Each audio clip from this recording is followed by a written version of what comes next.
membahas tentang Red Spark dan juga Mbak Megawati. Aduh, ini pertandingan Red Spark dengan GS Caltech kemarin cukup membuat kita terkejut ya.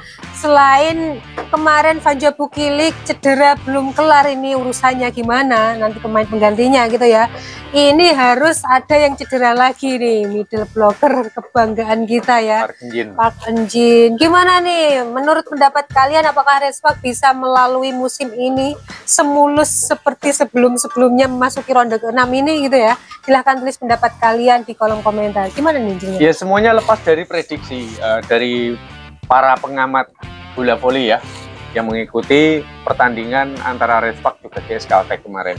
Karena pertandingan sebelumnya itu Red Spark bisa menang 3-0, jadi tanpa sengaja ya, atau mungkin tidak diduga-duga, Park Eun-jin selaku middle blocker yang digadang-gadang, konon katanya para netizen ini menyebutnya performanya lebih bagus daripada Hoyong gitu.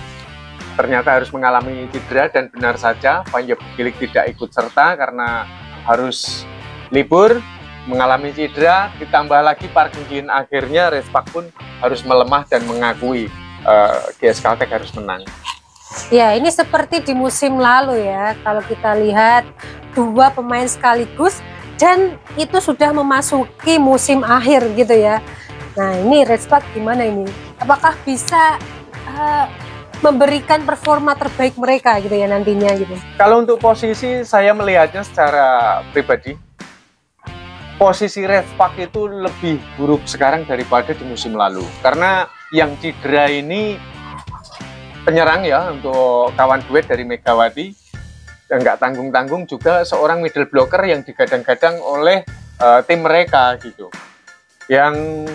Yang jelas kalau kemarin musim sebelumnya yang cedera itu kan Lee So-young ya, mantan kapten ini, karena dia hanya berfungsi di jantung pertahanan belakang.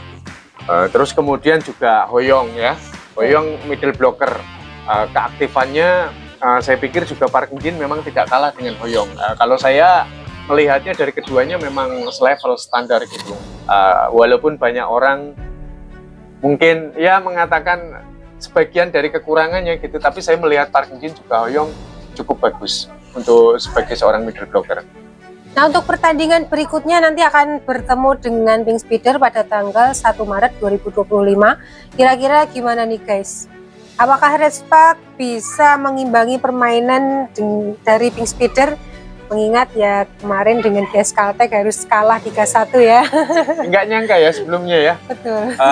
Habis menang 3-0, pikir kita Red Spark pasti menang gitu ya. Nggak taunya malah kalah 3-1. Terbalik gitu ya. Kalau melawan Pink Speeder besok ini, kalau saya boleh jujur ya, saya sendiri seorang fans dari Megawati juga Red Spark. Saya melihatnya atas cedera dari kedua orang penting ini, Red Spark tidak bisa kita mengelak ya, kita harus mengakui bahwa dalam posisi yang sangat lemah.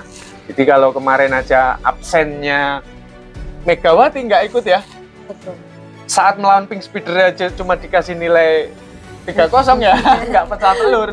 Apalagi sekarang Vanja Bukilik plus Park Eun-jin gitu. Betul. Ini bisa 3-1 aja menurutku udah kategori bagus lah performa Red Spark ya. Maksudnya menang Pink Speeder bukan berarti kita menganggap remeh atau ya. bukan, ini hanya sudut pandang saja gitu. Ya kalau doa terbaik kita tentunya Megawati Red Spark menang dong gitu, karena saya sendiri selaku fans dari beliau gitu.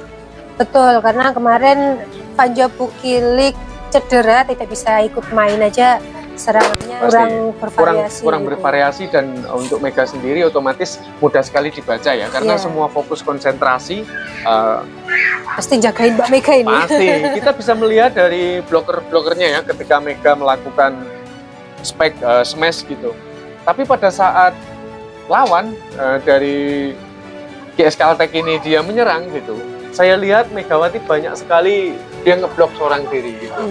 Nah ini kenapa kok bisa seperti ini?